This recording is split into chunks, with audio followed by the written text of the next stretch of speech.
Studio Chess.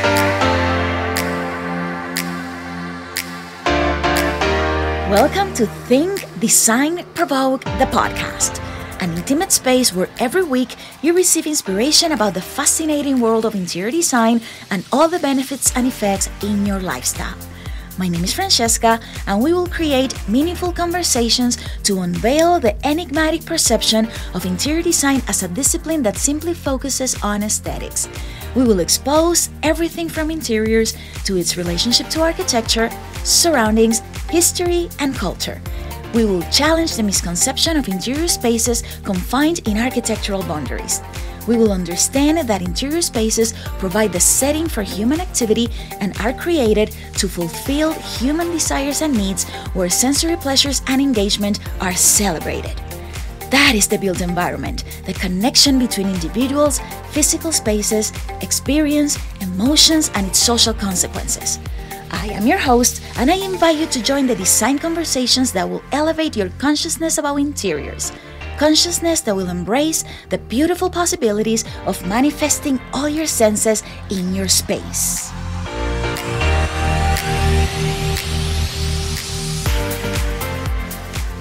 Hello.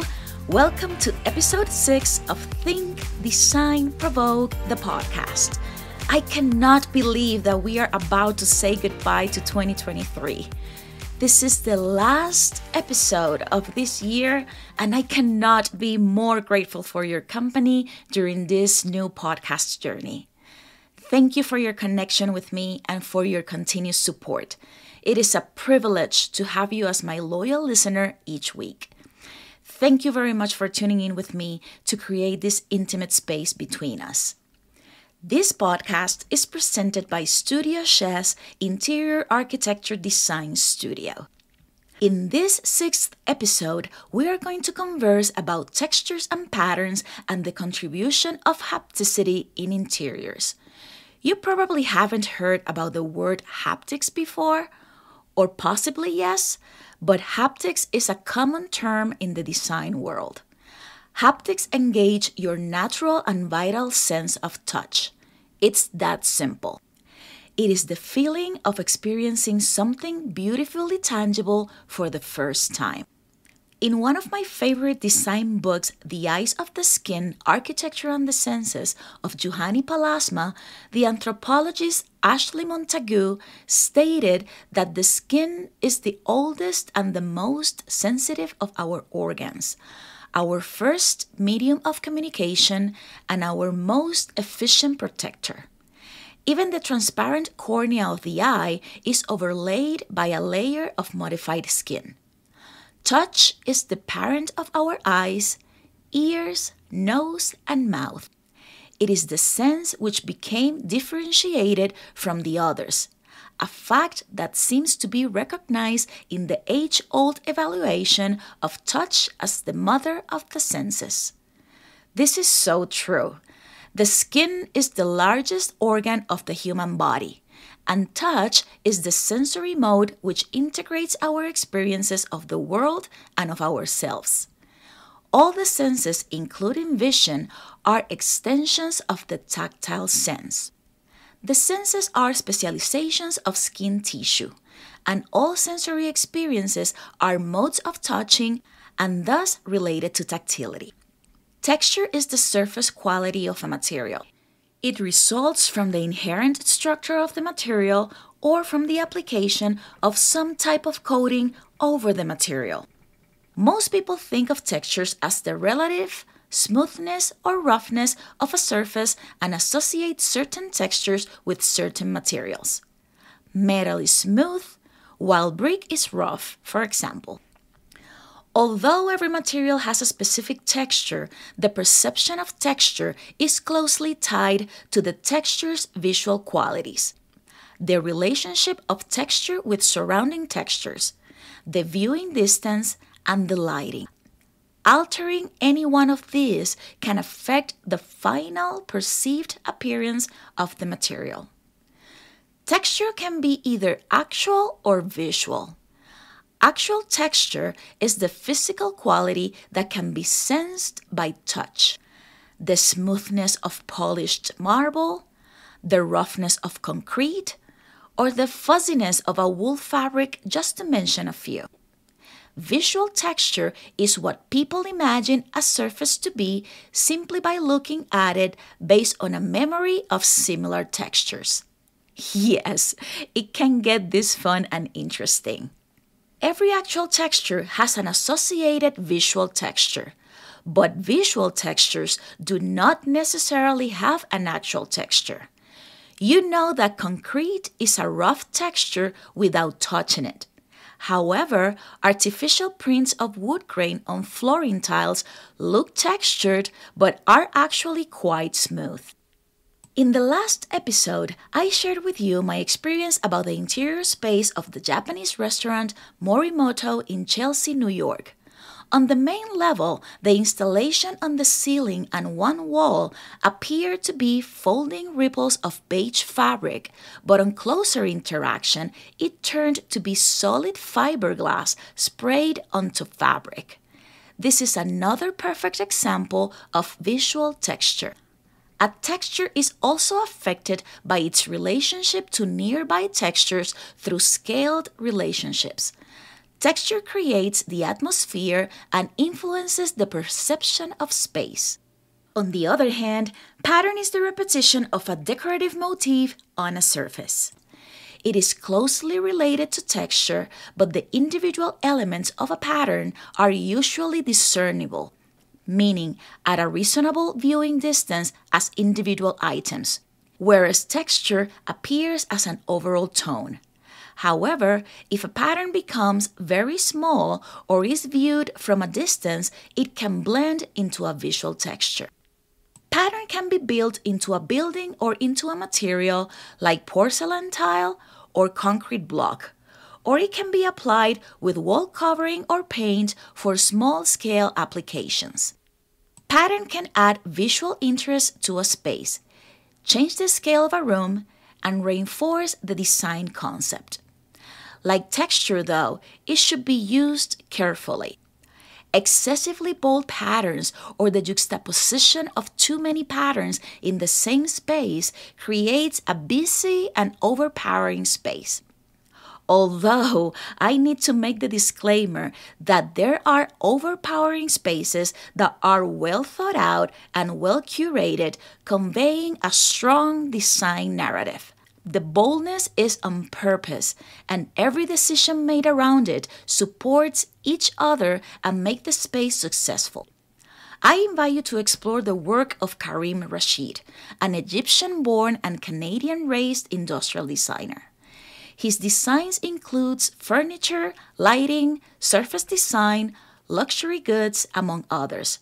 His work is mischievous, unconventional, eccentric, and whimsical. Patterns come in all shapes and forms and can be applied in so many ways. Patterns can be made by repeating shapes, lines, or colors. It is a way to create interest and produce obvious directional movements. Remember the movement and repetition on the ceiling design in the hotel lobby you vacationed in last summer? And the herringbone pattern on the wood floor in your favorite ice cream shop in town? And the elaborate honeycomb pattern that you enjoyed when visiting the vessel in Hudson Yards, New York City? Interesting, right? But don't forget how soft and comfortable the leather sofa was at your friend's house when you visited last week. And my gosh, what a soothing experience to enjoy the look and sound of the water fountain feature wall in the new restaurant we attended last night. It was beautiful. Do you see? Do you feel? In small or big scale, we are surrounded by patterns and textures in our environment. These design elements work cohesively to enhance surfaces and spaces and elevate the human experience. When I think about patterns and textures, one of the experiences that come to my mind is one of my design business trips to Chicago. Cloudgate, best known as the Bean. This is a public sculpture by Indian-born British artist Anish Kapoor. This is a public art located in downtown Millennium Park in the heart of Chicago. The beam's reflective surface was inspired by liquid mercury. The shiny exterior reflects the people moving around the park, the lights of Michigan Avenue, and the surrounding skyline and green space, perfectly encapsulating the Millennium Park experience. The polished surface invited me to touch the surface and enjoy my own reflection, giving me an interactive quality to my experience. I loved it. Texture and pattern are crucial in creating visually appealing spaces and engaging experiences. Depth, dimension, reflection, visual interest, and haptic quality are incorporated through these important elements to transform and make a space unique. As Palasma said, touch is the sensory mode that integrates our experience of the world with that of ourselves. Even visual perceptions are fused and integrated into the haptic continuum of the self. My body remembers who I am and where I am located in the world. I could be here another hour chatting with you about the relationship of design and the senses, but I am going to keep it short and sweet today and leave valuable information for further episodes in the new year. I wish you a prosperous 2024 full of blessings and incredible life experiences. I am grateful for all the experiences, opportunities, lessons, and new paths 2023 brought to my life. Thank you, 2023, for giving me the most amazing audience and the opportunity to share my knowledge, my passion, and my professional design experience through this podcast. I am excited for 2024 to create and receive all the good things ahead. Let our New Year's resolution be this: we will be there for one another as fellow members of humanity in the finest sense of the word. Thank you, Goran Pearson. Beautifully said. If you feel identified and connected with this podcast, please join the Design Conversations and invite your friends and family to be part of our community. I will be here every Friday to chat with you about interesting topics within the fascinating interior design world. I'll chat with you in the new year when we will continue developing interesting design conversations. If there is a specific topic that you want me to discuss, or if you have any questions, please feel free to DM me through Instagram or Facebook. Also, you can send me an email at thinkdesignprovoke@gmail.com. Please follow me on my social media platforms at Studio Chess to continue the design conversation. In the episode notes, I am including the contact links for your reference. If you find value in this content, please share this episode in your social media or chats, and remember to leave me a review on Apple Podcasts or your favorite audio platform. Thank you for your attention and for being on the other side. It is my absolute pleasure to be here with you. I'll chat with you next Friday, and remember, everything in the built environment is by design, and you are part of it. Happy New Year! Ciao, ciao!